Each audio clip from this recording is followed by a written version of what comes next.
Good morning student.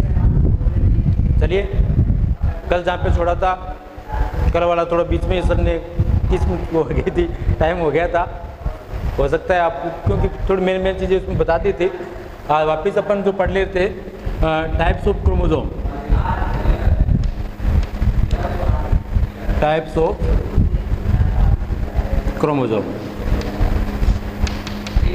गुणसूत्र के प्रकार हम पढ़ रहे थे। गुणसूत्र के प्रकार में पहला प्रकार हमने पढ़ा वायरल गुणसूत्र, दूसरा हम पढ़ेंगे प्रोकैरियोटिक गुणसूत्र, और तीसरा हम पढ़ेंगे यूकैरियोटिक गुणसूत्र। मैंने आपको बताया था कि वायरल जो गुणसूत्र है उसमें गुणसूत्रों की संख्या कितनी होगी? सिर्फ एक। ये याद रखना मुख्य रूप से। हमने विषाणु के बारे में थोड़ी चर्चा कर ली, किस प्रकार के विषाणु होते हैं, क्या होता है। बात करते हैं प्रोकैरियोटिक की। प्रोकैरियोटिक हिंदी का शब्द है इसका असीम केंद्र की। अभी जैसे हमने चर्चा की थी कि भाई जीव जो होते हैं उसको पादप, जंतु और सूक्ष्म जीवों में बांटा गया था। अब सूक्ष्म जीव जो जीव है, माइक्रोब्स जो है, उनमें पूर्ण रूप से विकसित कोशिका नहीं पाई जाती। तो ऐसी कोशिका जिसके अंदर से केंद्रक पूर्ण रूप से विकसित ना हो, जैसे ये कोशिका है, और इस कोशिका में यदि केंद्रक पूर्ण रूप से विकसित ना हो, और केंद्रक विकसित न होने का मतलब है कि इसमें केंद्रक झिल्ली जो होती है, केंद्रक झिल्ली वो नहीं पाई जाती। तो आप सोचिए कि यदि केंद्रक झिल्ली नहीं है, चूंकि हमने क्या पढ़ा है कि एक केंद्रक जो होगा उसके चारों ओर केंद्रक झिल्ली होगी, केंद्रक द्रव्य होगा, इसके अंदर गुणसूत्रीय पदार्थ होगा, एक केंद्रिका है वो पाई जाएगी। एक प्रारूपिक केंद्र की संरचना हमारे पास, एक प्रारूपिक केंद्र की जो संरचना है वो इस प्रकार की होती है कि बाहर केंद्रक झिल्ली है, गुणसूत्रीय पदार्थ है और केंद्रिका भी है। अब हम कह रहे हैं कि कुछ कोशिकाएं ऐसी होती है, कुछ जीव ऐसे होते हैं जिसके अंदर केंद्रक झिल्ली नहीं है। ये झिल्ली नहीं है, ये झिल्ली क्या हो गई? नहीं पाई जाती, पर केंद्र के पदार्थ मौजूद होते हैं, ध्यान रखिए। और केंद्र के पदार्थ कौन सा? मुख्य रूप से गुणसूत्रीय पदार्थ,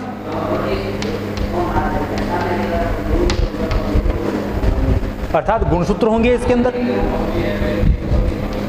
ये गुणसूत्र पाए जाएंगे। हमने तो ये पढ़ा है कि गुणसूत्र कहाँ मिलते हैं? केंद्रक में पाए जाते हैं। पर कुछ जीवों की जो कोशिकाएं होती है उनमें गुणसूत्र केंद्रक में न होकर के संपूर्ण कोशिका द्रव्य में क्या होंगे? अब बिखरे होंगे यहाँ पर। क्यों? क्योंकि केंद्रक झिल्ली नहीं है। और ऐसी कोशिका जिसमें केंद्रक पूर्ण रूप से विकसित ना हो, अर्थात केंद्रक झिल्ली ना पाई जाए, ऐसे समस्त कोशिकाओं को असीम केंद्र की या प्रोकैरियोट्स कहते हैं। जैसे जीवाणु, बैक्टीरिया, कैसे है ये? प्रोकैरियोटिक है। जीवाणु की जो कोशिका होती है उसमें केंद्रक विकसित नहीं होता। इसके अलावा और भी एक अंतर और आप कर सकते हैं कि प्रोकैरियोटिका असीम केंद्रकी में जितनी भी झिल्ली युक्त कोशिकांग है, झिल्ली युक्त जितने भी कोशिकांग है वो कोशिकांग भी नहीं पाए जाते।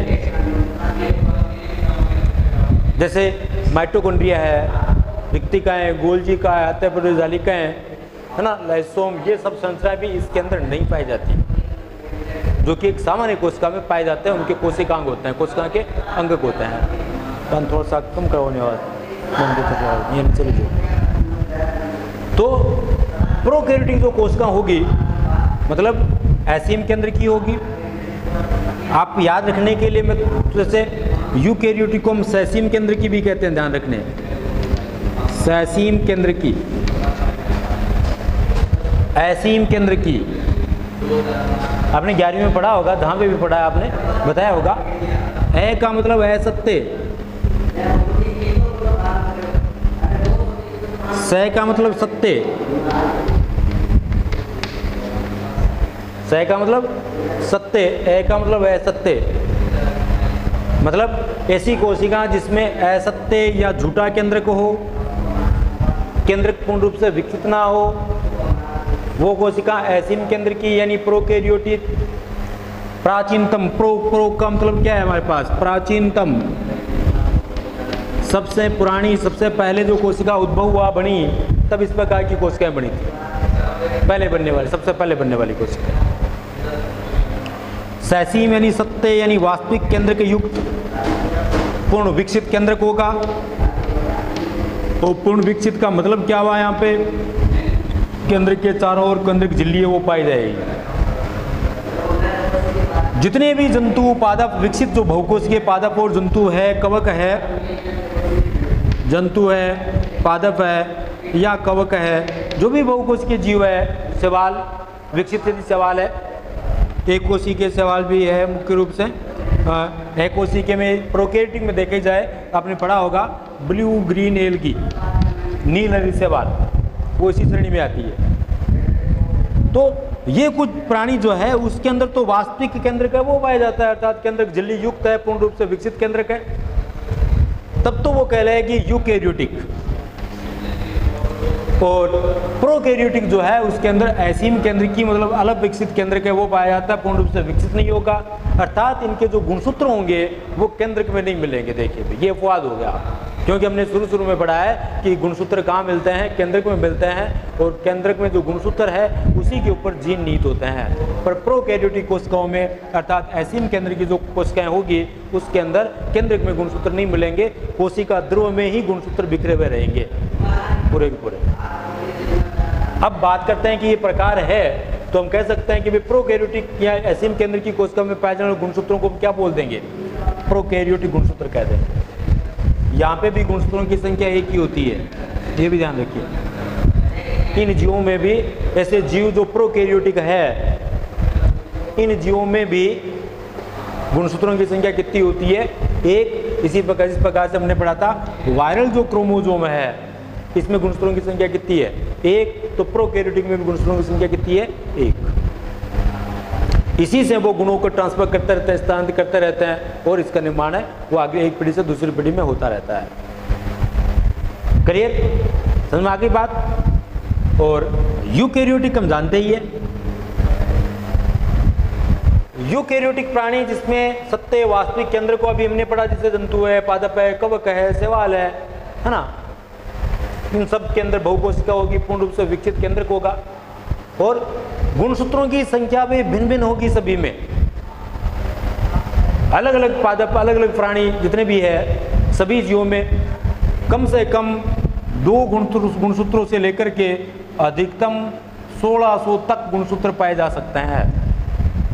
अलग अलग आपके आंकड़े उस किताब में दे रखे हैं, जितने याद कर सकते हो उतने याद कर लीजिए। तो कम से कम 2 हो सकते हैं, अधिक से अधिक 1600 गुणसूत्र भी हो सकते हैं। मनुष्य का तो याद होगा कितने, 46 गुणसूत्र है। तो इस प्रकार से हम कह सकते हैं कि गुणसूत्र जो होते हैं वो 3 प्रकार के हम पढ़ सकते हैं संख्या के आधार पर। कितनी संख्या होगी, वायरल गुणसूत्र, प्रोकैरियोटिक गुणसूत्र और यूकैरियोटिक गुणसूत्र, कुल मिलाकर के अपने 3 प्रकार के गुणसूत्र वो पाए जाते हैं। अब दूसरा प्रकार एक और पढ़ते हैं, गुणसूत्रों का ही प्रकार ये है। ये भी गुणसूत्र अपनी कार्य के आधार पर देखा जाए कि कौन सा कार्य कर रहा है। चूंकि हमने पढ़ा है कि गुणसूत्रों के अंदर क्या होगा, जीन होगा, और जीन होगा तो वही गुणों का निर्माण करेगा, शरीर की संरचना में गुण लक्षणों का प्रकट करेगा। उसके आधार पर, जैसे मैंने कल परसों वाले लेक्चर में भी ये चर्चा की थी, 2 प्रकार के गुणसूत्र और हो सकते हैं कार्य के आधार पर देखा जाए तो, एक दैहिक या कायिक या ऑटोसोमल।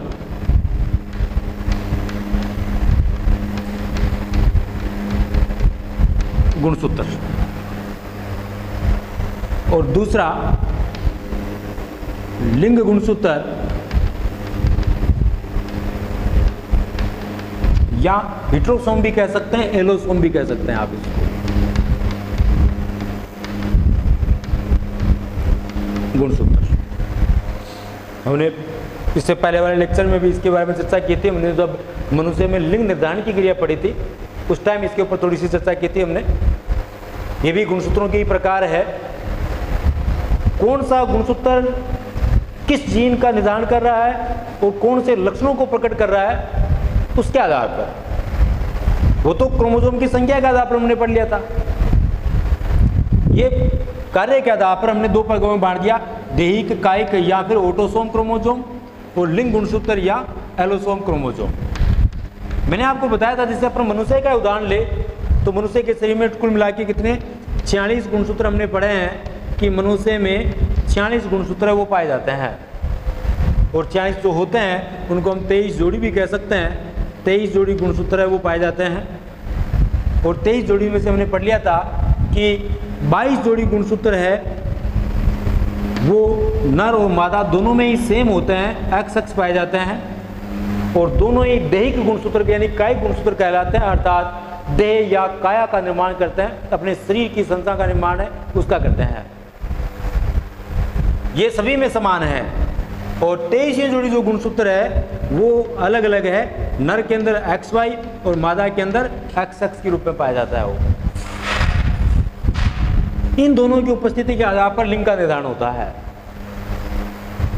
इसमें नर में जो है वो अलग अलग है, एक X क्रोमोसोम है, दूसरा क्या है Y क्रोमोसोम है, अर्थात दोनों अलग अलग है, दोनों भिन्न भिन्न है। इस कारण से हेटेरोसोम, एलोसोम या लिंग, क्योंकि लिंग का निर्धारण करने में इन्हीं गुणसूत्रों का मेन योगदान होता है। जैसे हमने पढ़ाया था आपको वहां पे उस समय कि यदि मान लीजिए अंडाणु के साथ X क्रोमोसोम का संयोग हो गया, क्योंकि अंडाणु में तो दोनों ही गुण क्रोमोसोम कैसे हैं XX ही है। यदि नर के X क्रोमोसोम का संयोग या निषेचन अंडाणु के साथ में हो गया तो बनने वाली संतति क्या बन रही है, मादा यानी लड़की बन रही है। और यदि Y का हो गया तो बनने वाली संतति क्या बनेगी, नर यानी लड़का होगा।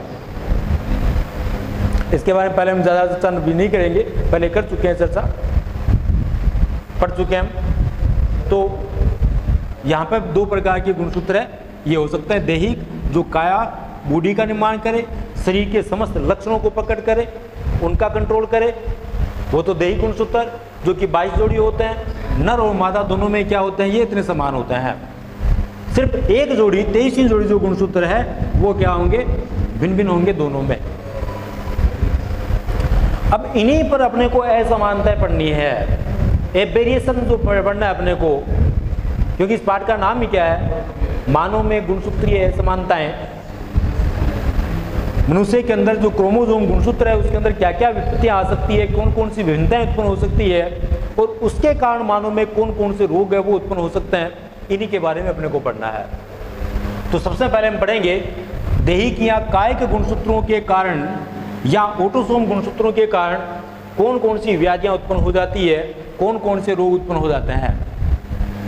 ध्यान रखिए, क्योंकि ये व्याधि या रोग उत्पन्न हो रहे हैं जीव में, वो जीव गुणसूत्रों के कारण हो रही है। ये परिवर्तन किसके कारण हो रहा है, गुणसूत्रों के कारण। यदि गुणसूत्र की संरचना बदल गई या गुणसूत्रों की संख्या में परिवर्तन आ गया, एक जीव में हम जानते हैं प्रत्येक जीव में गुणसूत्रों की संख्या निर्धारित होती है, फिक्स जितनी है उतनी रहेगी। यदि किसी कारणवश, चाहे भौतिक कारण हो, चाहे बाह्य आंतरिक कारण हो, किसी भी कारण से उन गुणसूत्रों की संख्या बदल जाती है, उसकी संरचना बदल जाती है, तो उसके परिणाम स्वरूप व्याधि यानी रोग उत्पन्न हो जाता है। वो रोग कौन कौन से होंगे यही हमें इस पाठ में पढ़ने हैं। सबसे पहले हम दैहिक गुणसूत्र यानी कायिक क्रोमोसोम के बारे में पढ़ेंगे, इसके कारण कौन कौन से परिवर्तन होंगे। एक सामान्य गुणसूत्र की संरचना आपको पता है, एक सामान्य गुणसूत्र में क्या होते हैं, 2 अर्ध गुणसूत्र पाए जाते हैं, एक गुणसूत्र बिंदु होता है, ये दोनों तो क्या हो गए अर्ध गुणसूत्र।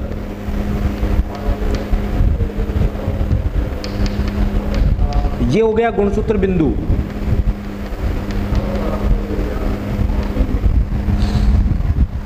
इसके अंदर न्यूक्लिक पदार्थ, न्यूक्लिक अम्ल यानी डीएनए, ये एक सामान्य गुणसूत्र की संरचना है प्रारूपिक कुछ देखी जाए तो, और संख्या आपको सबको पता ही है। हम मनुष्य का उदाहरण लेकर चले, क्योंकि यहाँ पे हमने पाठ का ही नाम दिया है मानव में। मनुष्य में क्या क्या परिवर्तन आ जाएंगे। हमें पता है कि मनुष्य में गुणसूत्रों की संख्या फिक्स है 46, अर्थात 23 जोड़ी ये गुणसूत्र मिलेंगे। अब यहाँ सबसे पहले हमें कौन से पढ़ने हैं, दैहिक या कायिक गुणसूत्रों में परिवर्तन से कौन कौन सी व्याधियां उत्पन्न होती है। सबसे पहला जो रोग है वह है डाउन सिंड्रोम। कौन सा? डाउन सिंड्रोम, या इस रोग को मंगोलिज्म भी कहते हैं।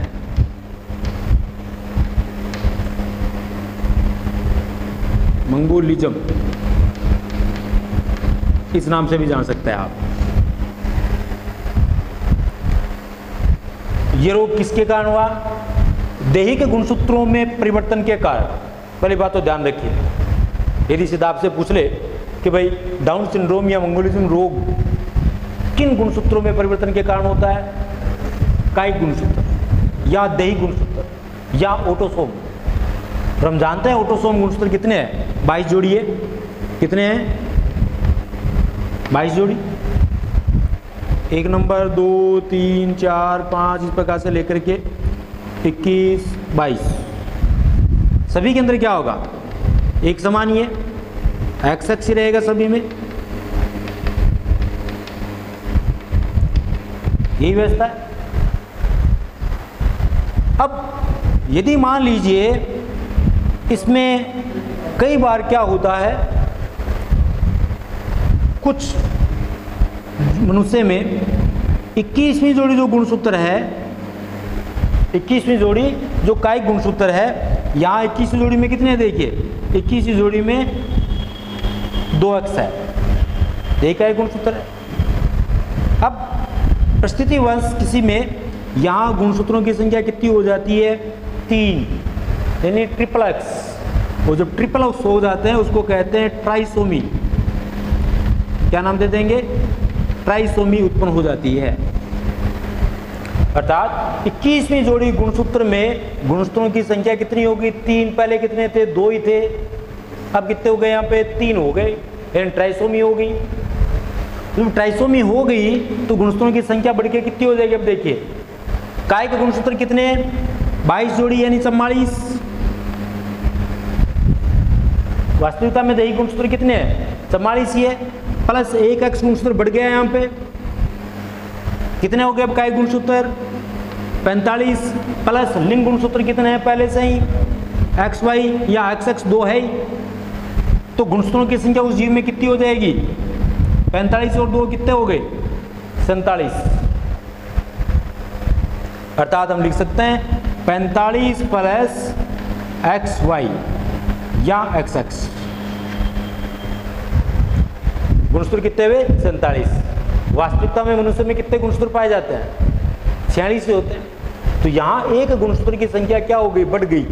अर्थात डाउन सिंड्रोम जो रोग है इसमें सबसे पहले खोज किसने की थी? लेगडाउन ने की थी, लेगडाउन। और उसी के नाम के आधार पर उसको नाम दिया गया डाउन सिंड्रोम। लेगडाउन ने इसकी खोज की थी। उन्होंने देखा मंगोलिया जो एक अफ्रीकन देश है, वहाँ के कुछ लोगों में जब उसका अध्ययन किया गया, पाया गया कि उनमें कुछ यानी गुणसूत्रों की संख्या 46 में होकर के कितनी मिली? 47। लगभग 600 में से एक व्यक्ति में ये रोग मिलता है। ज़्यादातर इस रोग से ग्रसित जो व्यक्ति होता है वो मंद बुद्धि होता है।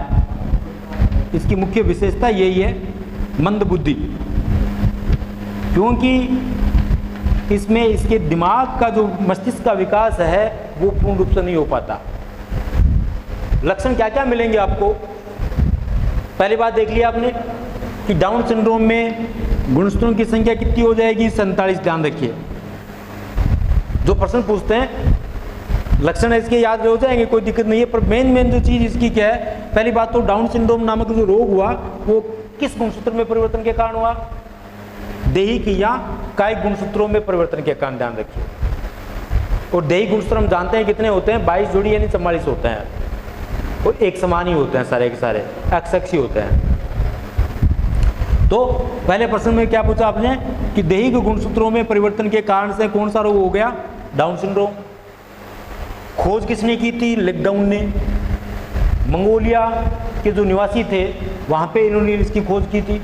मंगोलिया, इसी कारण से इसको नाम रखा ज़्यादातर, क्योंकि मंगोलिया में ही ये रोग पाया गया था, जिस कारण से इसको नाम रख गया था मंगोलिज्म, यानी मंद बुद्धि। किसमें परिवर्तन के कारण हुआ, 21वीं जोड़ी गुणसूत्र में परिवर्तन के कारण। 21वीं जोड़ी जो कायिक गुणसूत्र है उसमें क्या होगी, ट्राइसोमी होगी। इसमें क्या हुआ, ट्राइसोमी, अर्थात एक जोड़ी जो था, एक ही है हमारे पास, उसमें गुणसूत्रों की संख्या बढ़ के कितने हो गए, 3 हो गए, 3 गुणसूत्र हो गए हमारे पास। तो 21वीं जोड़ी में ट्राइसोमी उत्पन्न होने के परिणाम स्वरूप ये रोग उत्पन्न होता है। डाउन सिंड्रोम से ग्रसित व्यक्ति में गुणसूत्रों की संख्या कितनी होगी, 47। लक्षण एक तो हमने पढ़ लिया, मंदबुद्धि होगी, क्योंकि मंदबुद्धि के नाम से ही जानते हैं इस रोग को। इसका कपाल जो होगा, मस्तिष्क वो चौड़ा हो जाएगा, सर का अनुपात जो होगा शरीर के अनुपात से ज़्यादा बड़ा होगा, ध्यान रखिए। इसकी गर्दन छोटी होती है, जैसे जो बच्चे जन्म लेते हैं उनकी गर्दन क्या रहती है, बिल्कुल हम कह सकते हैं गड़ा, ये गर्दन होती नहीं है, मिक्स चीज़ होती है। होठ जो होते हैं, नीचे वाले होठ बड़े होते हैं और नीचे की तरफ लटके रहते हैं। बुद्धि का पूर्ण विकास नहीं हो पाता, और जब बुद्धि का पूर्ण रूप से विकास नहीं होगा तो शारीरिक विकास है वो भी पूर्ण रूप से नहीं हो पाएगा। और ज़्यादातर बच्चे कम उम्र में ही इनकी क्या हो सकती है, मृत्यु भी हो जाती है। अब कह सकते हैं कि एक प्रकार के मंद बुद्धि बच्चे हैं वो पैदा हो जाता है इसमें। तो ये कौन सा हमारे पास, डाउन सिंड्रोम, जो कि पहला रोग किसके कारण, कायिक गुणसूत्रों में उत्परिवर्तन के कारण पैदा हुआ, या दैहिक गुणसूत्रों में परिवर्तन के कारण पैदा हुआ। क्लियर, समझ में आगे बात। अगला जो रोग है वो हम पढ़ेंगे इसी के परिणाम स्वरूप होने वाला, एडवर्ड सिंड्रोम। दूसरा रोग कौन सा होगा, एडवर्ड।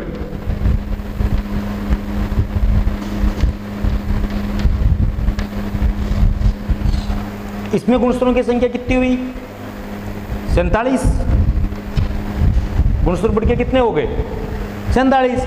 कौन से गुणसूत्र, कौन सी जोड़ी में बा, 21वीं जोड़ी में ट्राइसोमी उत्पन्न होने के परिणाम स्वरूप।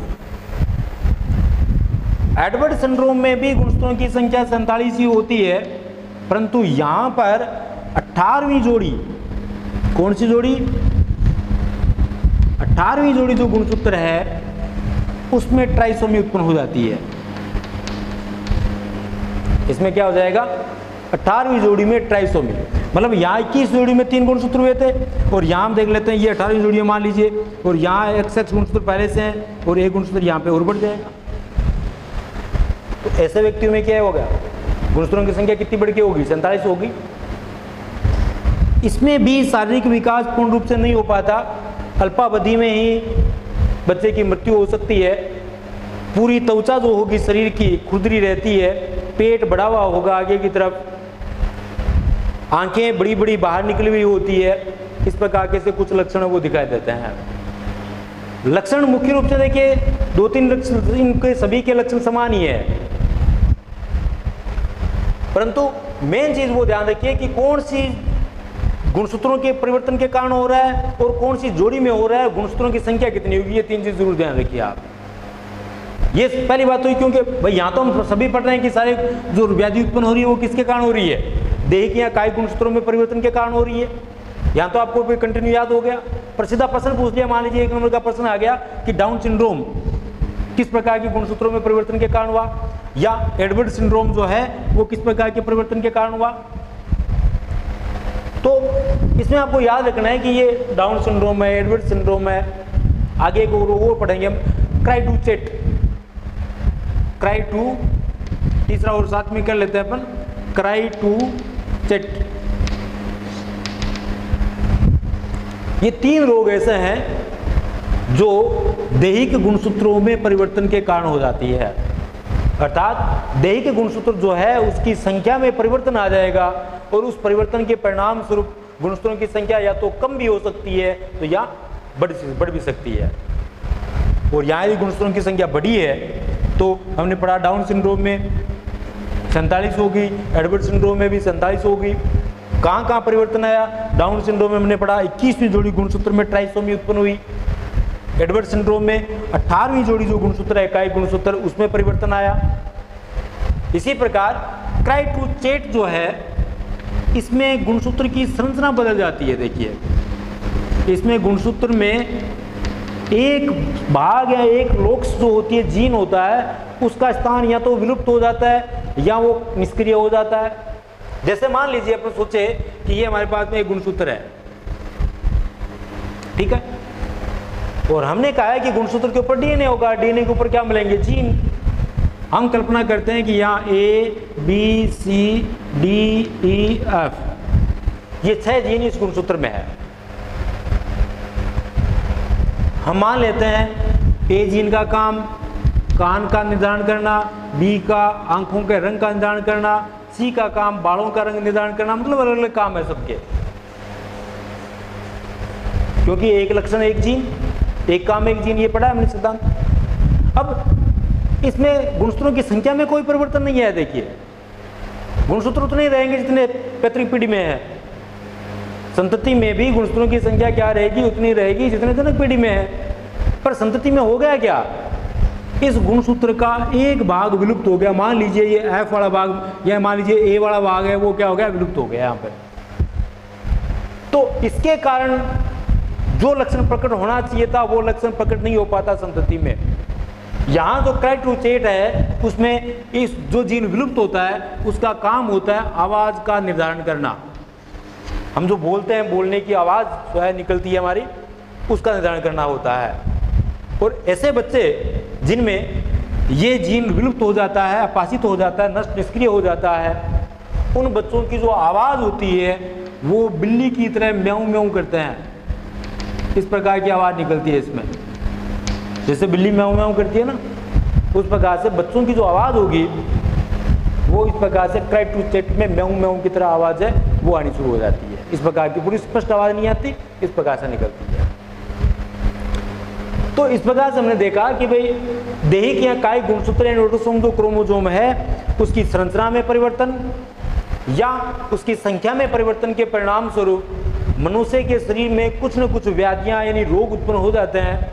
और दैहिक गुणसूत्रों में परिवर्तन के कारण 3 प्रमुख रोग हमने यहाँ पढ़े। एक डाउन सिंड्रोम जिसकी खोज लेकडाउन ने की थी, गुणसूत्रों की संख्या 47 हो जाती है, 21वीं जोड़ी गुणसूत्र में ट्राइसोमी उत्पन्न हो जाती है, ध्यान रखिए। दूसरा एडवर्ड सिंड्रोम, एडवर्ड सिंड्रोम में भी गुणसूत्रों की संख्या 47 हो जाती है।